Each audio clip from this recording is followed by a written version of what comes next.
stay with the formality, but most people who are really, really close to me call me Sid. So it's your girl Sid. I'm back with another video. I don't know why I just got hyped just now. Like, I'm back from vacation and I'm extremely exhausted. We got back in last night around we didn't make it to the house till like 1:30 because we caught the train back from Boston to Worcester, and you know they gotta make all their stops in between, so we didn't make it to like Wachusett, and then we drove from Wachusett to Worcester, so we didn't get home, and I needed gas. So anyway, it was just a long journey home. I'm here at my son's piano lessons, so he's doing his thing, so I thought I'd hop on here and make a quick video because of something that I was dealing with this morning. So what I noticed, like the first night on vacation, I was really emotional. And then the first night back home today, first night back home, whatever, because we got back early this morning. So the first night back, like I was really emotional. I woke up this morning emotional. And I'm like, what are these feelings? So I'm just noticing within myself, like I always try to like reflect and see what the heck am I thinking or what is going on. And I'm just like, I guess I'm noticing transitions for me are like uneasy, especially if I don't know what I'm coming into. Like I got home, which is a lot of life because you don't really know. Anyway, I got home yesterday or last night, and I mean things were what they were. Like I don't know, it's hard to explain. So anyway, off of that, and then this morning I was triggered like twice. That made me even more emotional, talking to two different people. One person said something that kind of like showed me that they are still like I just want to make sense. I feel like I'm talking in freaking circles and this is not cool. So I just feel like how the person approached me with this certain conversation, they were like, oh, you I don't want to say exactly what they said, but I will say that they're like attached to still like the old version of me. And I'm like, man, why is it that when you begin to evolve, people are still like so heavily attached to the old version of you that they can't? And that triggered me so bad. Like, why is it? And I understand that when you evolve, other people aren't. Like, you're on your own. Everyone is on their own journey. So it's going to be different for everyone. And they're not going to accept this new version of you because the new version of you has boundaries. The new version of you is different. So it's hard for people to adjust. So I get that. I get it, and I don't at the same time. So that kind of triggered me. And then something happened again at home where I was triggered and I felt so rejected.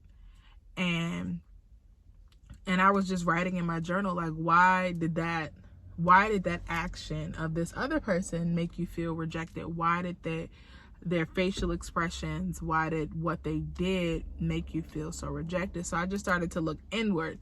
And as I was doing that, I was scrolling on TikTok because I'm just trying to, once again, I found myself trying to drown out whatever I was feeling, because I'm like, I don't want to feel this, because what is it? What even is it that I'm feeling? So I don't want to feel it. I don't want to acknowledge whatever it is because I don't know what it is. But instead, I was scrolling on TikTok, and this guy said, relationships are a mirror.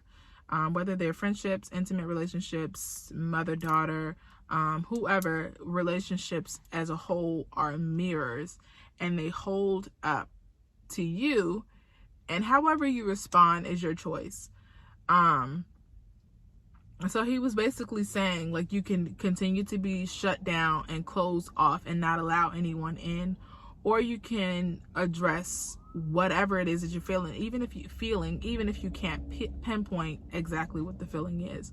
So even though it made me emotional, and my initial response was to retreat. It's like, okay, retreat. We're not about to do this. I just got home. I'm tired. And I think that's on top of it too. Like, I was just emotional because I'm so exhausted. I didn't sleep well all of vacation because I'm real funny about sleeping in beds that aren't mine. So I didn't sleep that well. So I was already exhausted on top of that. So the emotions that I'm feeling now, I know are just pure exhaustion, because the first night I got to vacation too, it was such a long travel day, like 10 hours. And then yesterday was over 12 hours. So anywho, so my choice today was to address why did that trigger me? Like, that was my question to myself. Like, why did this person, what they said, trigger you? Why did this action trigger you? And then I just went into breaking it down. Like, I felt rejected because of this, because of what happened, almost like what I just said, what has happened in the past. So I addressed it, and then I addressed the now. Like, what is the truth of now? What is the reality of now? And it kind of made me feel better, because once you begin to start speaking truth back to your mind, and like I said, sometimes the truth is the word of God. What we see is not true. What we see is temporary. What we see is sometimes can be a facade, because we could be looking through the lens of our past. We could be looking through the lens of our trauma. We could be looking through the lens of our mom, other ideals, other systems that we have built upon other people's foundation, and not even one that we've created for ourselves. We could be looking through, like I said, different lenses. And so once you begin to like kind of break down why you're triggered, you won't so much get offended. Like I said, my initial response was straight offense. My initial response was shut down. We not doing this. Like, and I didn't even respond to the person like that. I just was like, oh, okay, or whatever. I just like, whatevered it off or whatever. And I turned over in the bed and I started bawling my eyes out. And I'm like, what was that? What was that? Because sometimes for me, it's hard for me to figure out what the emotion is until I kind of dive. You have to dive deeper. And sometimes diving deeper is scary. But it's so necessary, because if you always just play the surface level, because sometimes the surface emotion is not the true emotion. It's just a secondary response to the actual emotion. Until I took the time to kind of dive deep, because I need to. I told myself, I don't want to retreat. I don't want to feel like this. So I need to attack and go head on to whatever it is, so I can get to the true thing. Because if you're just trimming the bushes, I'm going to use this as an example, and I don't even know why. I guess because I just saw some bushes. If you're just trimming the bushes, what is it going to do? They're going to grow back, and you have to go in and you have to trim them again. But nothing is wrong with bushes. I don't know. Nothing is wrong with bushes. And bushes can be... Anyway, if you just trim the bushes, they will just grow back. But if you pluck it at the root, it will no longer grow. Just like a weed, if you pluck it at the root, it will no longer grow. So that's the place where I am. I'm trying to pluck up the traumas, unlearn different behaviors, unlearn different ideas that I picked up from people along the way, because life shapes who you are. The people you hang with shapes who you are. Your upbringing, your church, work, being in different relationships shape who you are, because you take different pieces of those people with you every time. The way they make their bread, you start making your bed the way they cook a certain meal, you start cook. It's just small things that you pick up that you don't even realize, sayings that they say, all kind of things. And then your viewpoint changes. Then your vantage point changes. You begin to think like they think. You begin to talk like they talk. And you begin to take on ideas that weren't really yours to begin with. And then you begin to look through those eyes, respond through those eyes. And so I'm just in the process of unlearning and really, really being authentically me, like who God created me to be. Like, that's who I'm supposed to be. And I was hearing a lot about Ruth. I'm trying to think. I was hearing a lot about Ruth here lately as I scroll through TikTok, as I usually do. I need to get out of the habit. Lord Jesus, save me. Scrolling on TikTok, and a lot of people have been addressing Ruth. A lot of yeah, anyway, addressing Ruth. So I hadn't personally read the story of Ruth for myself. So I was like, let me dive in and see what, these people are referring to, what they are talking about. I never try to take people's word for what it is. Not saying that I don't believe what they're saying is true, but you always got to test the spirit by the spirit, read your own word for yourself. Anywho, so I was reading Ruth, and the crazy thing is there was nothing special about Ruth. They gave a short synopsis. I'm only in chapter 2, so don't come for me if whatever. I'm still diving into it. But from the first 2 chapters that I read, Ruth had a story. Her mother and her father passed away. So she had history. She had what you would consider a traumatic background. She was adopted by her cousin Mordecai, who took her in, and whatever. The old queen highly disrespected King Xerxes. So he set this decree to bring all the virgins into the concubine, or into this place where they can be groomed for months or so. Ruth was just Ruth. Her cousin told her, don't tell anyone where you're from. It's almost like lay low. It was almost like a lay low thing. And she did nothing spectacular. And even when it was time to be presented to the king, she could have asked for whatever she wanted to take into the palace. She could have asked for, but she just said, I'm just going to take what the king requires of me, or whatever. Every woman is required to bring a certain thing or whatever. I believe that's what I read. If I'm wrong, please go back and read your word and make sure I'm right. Anywho, so she just bought what was required. She didn't ask for anything extra. She was presented to the king, and the king was so amazed by her, and she did nothing to grasp his attention. She wasn't being extra. She was just being herself, in a sense. No, and not even in a sense. She was just being herself. She didn't do anything to gain this favor with the king, and she became queen. And what I got from that was, yes, we all have we have some type of trauma that we've dealt with in the past, on all different levels. But we have to find a way back to our authentic self, because our authentic self is what wins favor among men and among God. I'm not saying with everybody, because everybody is not going to like the version of you that you are trying to create or trying to find within yourself, the version of you that God intended for you to be. Not everyone's going to like it. Like, I get that. And sometimes that's hard for me to get, because it's just like, okay, this is me. Why does who I am offend you, or why is who I am upset you? And sometimes that hurts me, but I have to look at it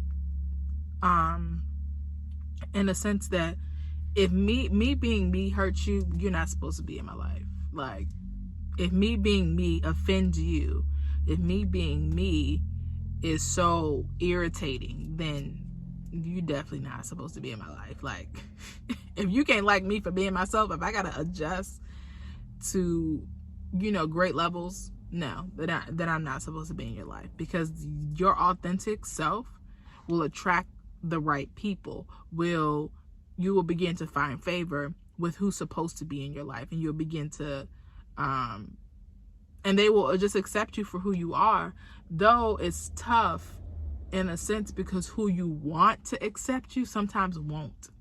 Most times won't. And that's hard. That's so hard. And I kind of dealt with that this morning. Like, I'm just being me. I'm just being me. And if that offends you, like, dang. If that makes you upset, then dang. It is tough. It's tough to walk with Christ sometimes, because you have to let go of people that you truly, truly love, or you have to let go of people that you really, really like. And that's across the boards. That's literally across the boards. Family, friends, dating, whatever it is, like if they can't accept that version of you that you're trying to create, because that version of you is healthy. Like, that's the thing. That version of you is so healthy for you. It may not be good for them. They may not like it. They may not like the boundaries. But that version of you is so good for you, because if you have to shrink yourself, that's when depression kicks in, anxiety, worry, stress. That's when all of that stuff, because you stressed out trying to be this different person. You got to put a mask on. And I've done that. Look at me. I can't even talk. I've done that. And that shrinking yourself, like I said, though that hurts for you to have to accept the fact that that person or those people or those friends, those family members won't accept this new version of you, it's painful. It's so painful, because you're like, dang, like, we've been kicking it since the womb. Like, hello. we've been family since then. We've been friends since then. We've been together since, then. And it's like, wow. It could be like a gut punch, but it's almost like, take that gut punch and be authentically you, because it's better to feel it one time, or not one time. It's better to feel it then or feel it now than to continue to shrink yourself and make yourself ill, because stress causes sickness. Depression causes sickness. That stuff, the mind is a powerful thing, and it affects the entire body. You're not eating, you're not sleeping, you're stressed. Your body is constant fight mode. Fight, flight, fight, flight, fight, flight. Like, you're constantly in this battle, and your body can't handle that. So it's better to feel the gut punch than to let your body begin to deteriorate, because you're shrinking yourself daily, trying to fit into this box that these people, or that these family members, that these friends, that these people have, or that this person is trying to put you in. You don't fit. You don't fit. You don't fit. It's like a square trying to fit into a circle container. It just doesn't fit. It doesn't fit. And you should not ever have to shrink yourself to be accepted. You should never have to shrink yourself to be loved. That's not, man, I wrote in my journal, like, I'm done with that type of love. I'm done with that type of version of me. I'm done with that version of me trying to fit in somebody else's box, because if I don't fit, I just don't fit. And I have to talk to myself. I have to talk myself through it daily, because it's still a struggle, because you will still find yourself trying to fit. Even though you don't want to, even though you get tired of it, you still try to find yourself trying to fit into the boxes that they are trying to put you in. And I have to remind myself, like, bro, I'm a child of God. I am a daughter to the King of Kings and the Lord of Lords. Like, he got all these promises for me, and I'm trying to fit in your box. Like when he said that limitless, one thing fast on the heel of another. Like, this is yours. This is what I have to give you. This land, this whatever it is, like these grand things, and I'm trying to shrink myself to fit in your box. When God owns a cattle on 1,000 hills, like my God owns all of this. Why am I trying to shrink myself to fit when he said he wants to enlarge me, enlarge my territory, and I'm trying to shrink myself down? I'm trying to, like, no, God, I ain't trying to do all that. I'm just trying to stay over here where I like this person, but they don't like me. They don't even like the real version of me, but let me shrink back so that they can continue to like me. It's not worth it. And I'm talking to myself. It's not worth it. It's so not worth it. Y'all, I promise you, when I'm making these videos, I be really talking to myself, because sometimes you got to snap your mind out of it.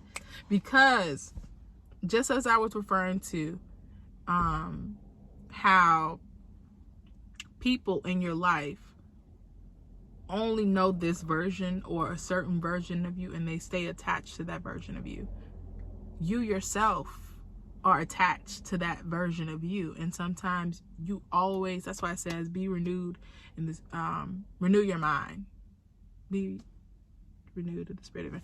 Okay, sorry y'all, I'm just blank. But anyway, you have to constantly be renewing your mind, because your mind, again, is attached to that old version of you as well, and it wants to continue in those behaviors because that's what it's familiar with. This is why people stay in the same cycles, repeating the same behaviors, replaying the same traumas over and over and over again in their mind, because that's what your mind knows. That's what it's familiar with. The unknown, your brain does not like. It is not like the unknown. It will always want to retreat back to what it's known and what it's accustomed to. So even in yourself, you have to always remind yourself, like, no, we're moving forward. We done with that version. Like, hello, come on. You got to keep up. You got to keep up, because we're done with that version of us. So we got to keep going. And so you have to remind yourself and others that version of me that you used to mess with, that you used to love, she gone. We evolved. We did some unlearning of behaviors, and we're done with that. And you have to remind yourself that we're done with that. You have to be it's a constant thing of unlearning and undoing the things of your past. And like I said, I'm even talking to myself, because this morning I found myself trying to retreat and shrink back, and I'm like, wait a minute, who am I?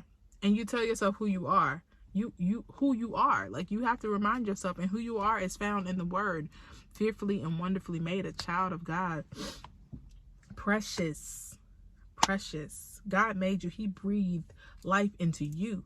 So you have to just begin to remind yourself of who you are, because that's so important. Who you are is important. The authentic version of who you are. Someone needs that. Someone needs that version of you.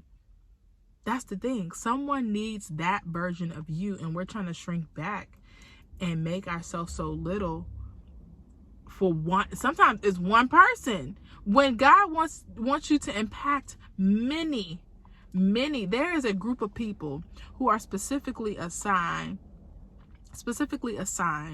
to the authentic version of you, to help birth something out of you, to help you carry the purpose that God has placed on your life. There are people who are depending on you to come into that authentic version of yourself, to impact the kingdom. There is kingdom work to be done. And there is no time to be shrinking back and trying to fit in a box for one person, when there are thousands, millions of people that you can be impacting by walking into authentic version of yourself. Because that love that you're looking for, that friendship that you're looking for, that peace that you're looking for, is found in that authentic version of you. It's found in the intimacy of God. When you begin to get intimate with God, He begins to reveal who you are, so that you can walk into that version, so you can become more confident in that version, because He will hype. God is your biggest hype man, your biggest. I'm trying to tell you, when you're feeling low, He didn't, even though I was feeling that way, he was reminding me to speak the truth. The fact is, this person said that, but the truth is, God said that I am His. You know what I mean? Like, he will begin to remind you and hype you back up. Like, wait a minute, why are you shrinking yourself down? I didn't create you to shrink. I created you to expand, to grow, to be fruitful and multiply and subdue the earth. Why are you shrinking back? He ain't for that. He is not for you shrinking. He's like, I made you better than that. God He will get you together real quick. Like, hello, snap up out of that. Like, and I'm glad that He deals with me like that now, because He deals with you in different seasons in different ways. And then I'm gonna get up off of here. When I was down and at my lowest, God didn't deal with me like, hello, snap out of that, because I didn't know who I was. He knew He couldn't deal with me, and He met me where I was. He met me like, you are my daughter. The first time I wrote in my journal after I hadn't talked to God in years, it was almost like He said, oh, I wish I had my old journal. But it was like, hello, daughter. Welcome back, daughter. Like, it was just, and I promise you, those few words that I heard him say in my spirit had me bawling. Like, Lord, you've been waiting on me this whole time. But now He's just like, hello, Sydney, daughter. We're not about to accept that. That's unacceptable. You know who you are. Walk in who you are. Speak to the mountain and say, be thou removed, and cast it into the sea. Slay that giant, because you have that authority. He reminds you of the authority that you have, and He wants you to remain in that place, because the devil is just out here trying to play us and keep you where you are. He's trying to keep you where you are because he knows Man, what did the lyrics say? He learns from your mistakes even if you won't. Even if you don't. If you don't learn from your mistakes, the enemy will, and he will keep tripping you up with the same thing. No, you're not about to catch me slipping. You're not about to catch me slipping. You've done that enough. And God is like, you've allowed him to do that to you enough. Get up on your feet and let's go. We got work to do.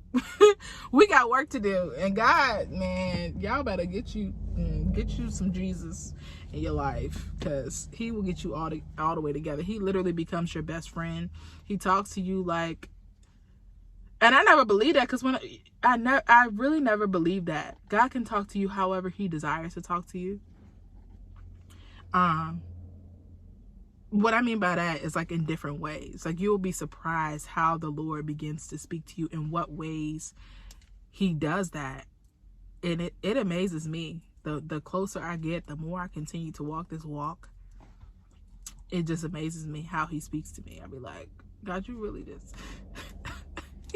He is, man, what a friend we have in Jesus. And when you with your friend, what are you doing? You cracking up. Like, they're telling you the real. They keeping it real with you. They're getting you back on your feet. They're pulling you up. Like, Jesus does the same thing. I'm just telling you.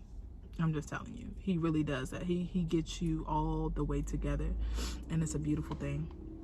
But y'all, thank you for tuning in. I have spent the entire 30 minutes of my son's piano lessons chatting it up, and I needed this talk with y'all. I needed this talk with myself, because it's so necessary. But y'all, thank you for tuning in. Make sure y'all hit that subscribe button so y'all will be notified when I post again and again. Thank you so much.